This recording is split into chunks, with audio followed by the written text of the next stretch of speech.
কলকাতার অনেক রাস্তার নামই আমরা শুনি, যেমন নকুরের মিষ্টির দোকান রামদুলাল সরকার স্ট্রিটে, কিন্তু হয়তো অনেক সময় বোঝারও চেষ্টা করি না যে এই রামদুলাল ভদ্রলোকটি কে ছিলেন।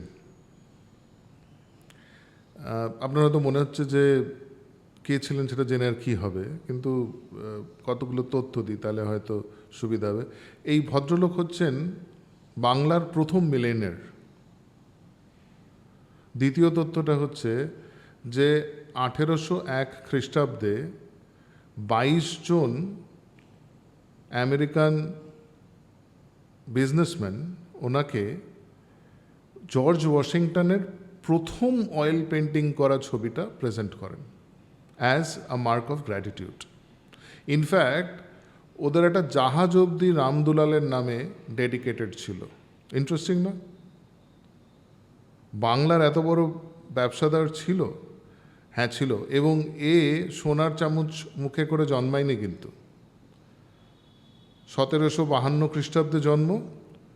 বাবা এবং মা দুজনেই মারাঠি ইনভেশনে মারা যান সেই সময়।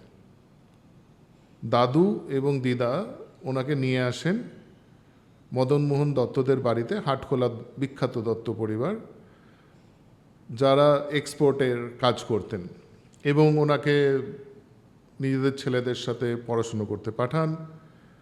উনি পড়াশোনায় বেশ ভালো ছিলেন, নাম কামান, এবং তারপরে সেখান থেকে তারাই তাদের বিল সরকার করে। 5 টাকা মাইনে ছিল। সেখান থেকে উনি টাকা বাঁচিয়ে নিজের দাদুরকে একটি ব্যবসা করে দিয়েছিলেন।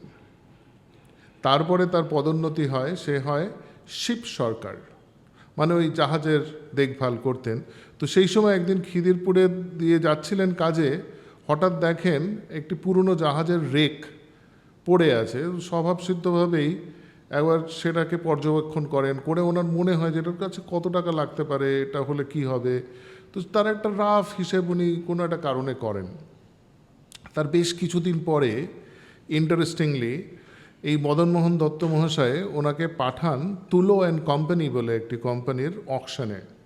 উনি যতক্ষণে পৌঁছন ততক্ষণে প্রায় সবগুলো আইটেমই অকশনড হয়ে গেছে।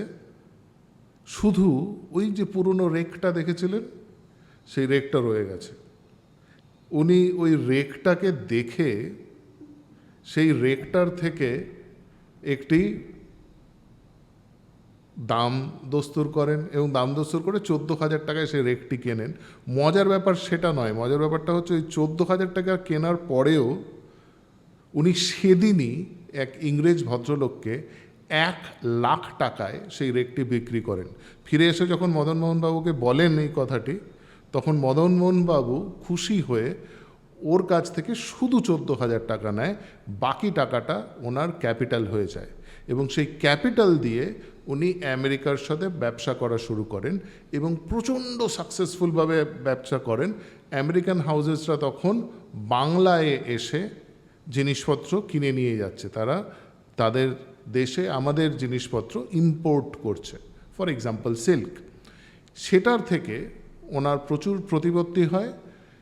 উনি শুধু অর্থ কামান না, উনি অর্থের সাথে সাথে যেটা কামান সেটা হচ্ছে এই গৌরবটা, যে তাকে এই প্রত্যেকটা লোক, প্রত্যেকটা আমেরিকান তার সাথে ব্যবসা করতে প্রচণ্ড খুশি ছিলেন, এবং সেই জন্যেই তাকে এতগুলো জিনিস তারা উপহার দিতেন। তার নামে এখন অবধি আজকের দিন পর্যন্ত একটি সোসাইটি এক্সিস্ট করে আমেরিকায়। সুতরাং ওই পুরনো কালে ফিলাডেলফিয়া, বোস্টন, নিউ ইয়র্ক, এই সব শহরগুলো যারা ব্যবসাদার ছিলেন তারা ওনার কাছ থেকে মাল নিয়ে ব্যবসা করতেন। এই ছিল আমাদের পুরনো বাংলা ব্যবসায়ীদের একটি নমুনা।